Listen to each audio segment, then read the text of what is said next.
Je vous salue, vous qui aimez l'histoire de tout votre cœur. L'histoire est une science humaine importante. C'est la mémoire des peuples. C'est pour ça que toute société sérieuse, tout État sérieux produit des archives. Tout ce qui est fait là, c'est documenté. Mais en Côte d'Ivoire, souvent, les ministères ne passent même pas aux archives. Hein? Toute une activité qui s'est déroulée pendant toute l'année. On dit, on veut voir les archives, il n'y a rien.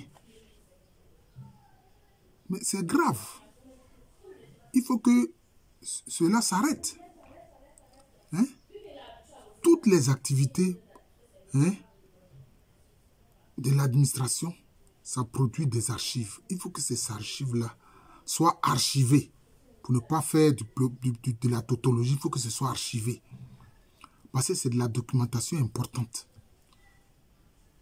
Mais souvent, c'est gardé là, c'est mis en vrague et puis après, on détruit ça. Hein? On incendie ça. Comme des gens non civilisés qui ont incendié la bibliothèque d'Alexandrie. Vous comprenez? C'est pas normal. Sincèrement, c'est pas normal. À partir de ce moment-là, comment on peut faire l'histoire de l'administration en Côte d'Ivoire? Hein? Sous les différents administrateurs, les chefs d'État qui sont succédés, les directeurs d'entreprises, etc., d'entreprises d'État qui se sont succédés. Pourquoi? Comment on pourrait faire ça, cette histoire-là?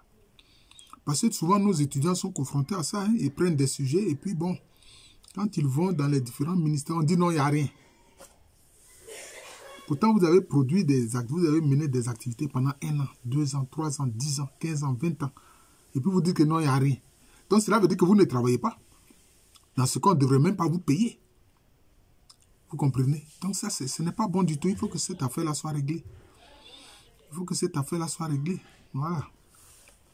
Alors, je voudrais ici parler d'un fait curieux chez les peuples Akan, notamment chez les Nzema, chez les Agnis, etc. Vous savez comment ils appellent le divorce? Quand ils parlent de divorce, qu'est-ce qu'ils disent? Quand quelqu'un dit qu'il va divorcer de sa femme, il dit « Miyira meye ». Yira en Agnis, notamment en Agnis sans vie. Miyira, c'est-à-dire que je vais divorcer d'elle. Or, le terme Yira, c'est le même terme qui désigne la bénédiction. Bahama Yira, viens, je vais te bénir. C'est curieux. Chez les Nzema, par exemple, bon, vous savez, les Nzema, hein, bon, sont à Bassam, ils sont dans la sous-préfecture actuelle de Tiapoum. Ils disent me bo miyi ewoule, me bo yewoule. Il y a même une chanson très, très populaire chez les Nzema qui a été reprise par l'artiste Mewe. Bole, bole, bole, mami jao. C'est-à-dire, il faut divorcer. Il dit à la fille qu'elle divorce pour que lui il puisse l'épouser. Il dit à la dame, divorce pour que moi je puisse t'épouser. Bole, bole, bole, mami jao. Bole, c'est divorcer. Oh, bole, ça veut dire quoi? C'est-à-dire, c'est asperger la personne avec du kaolé. Oh, asperger la personne avec du kaolé, c'est une bénédiction. C'est une bénédiction.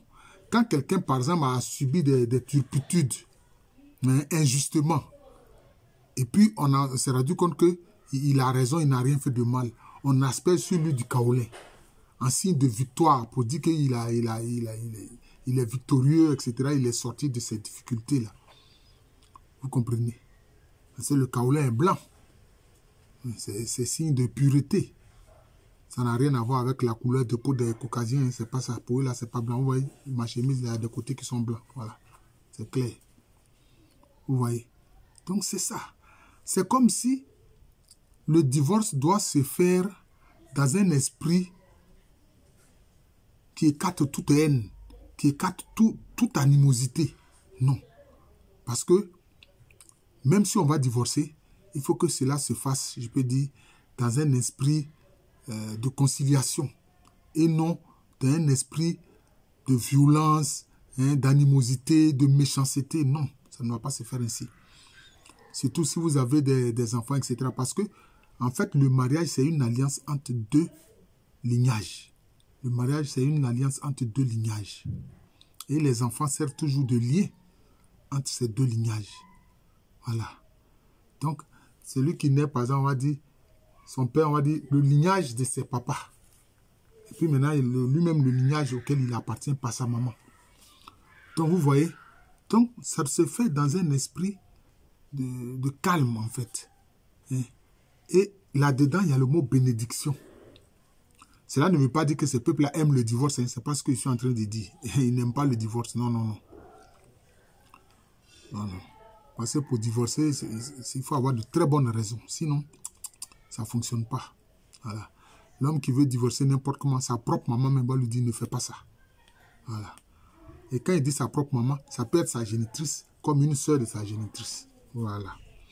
Donc, c'est ça. C'est ça le divorce qui se fait vraiment dans un esprit de choses. Et quand le divorce est prononcé, souvent, qu'est-ce que l'homme dit? Il dit, bon voilà, aujourd'hui, nous ne sommes plus époux.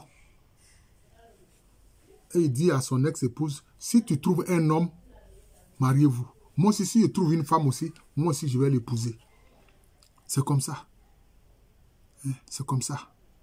Et curieusement, même après qu'ils aient divorcé, quand il raconte son ex-femme, quand il la voit, il appelle toujours ma femme. Il dit Meye. Il dit toujours Meye. C'est curieux, c'est comme ça. Et un homme qui était marié à une femme, même quand ils sont divorcés, si quelqu'un du même lignage que son ex-époux voit cette dame-là, il appelle toujours Meye. Vous voyez? Parce que justement, le mariage, c'est une affaire entre deux alliances, entre deux lignages. C'est une alliance entre deux lignages. Voilà. J'ai voulu vous présenter cet aspect curieux, n'est-ce pas, de la question du divorce chez les peuples akans. Voilà.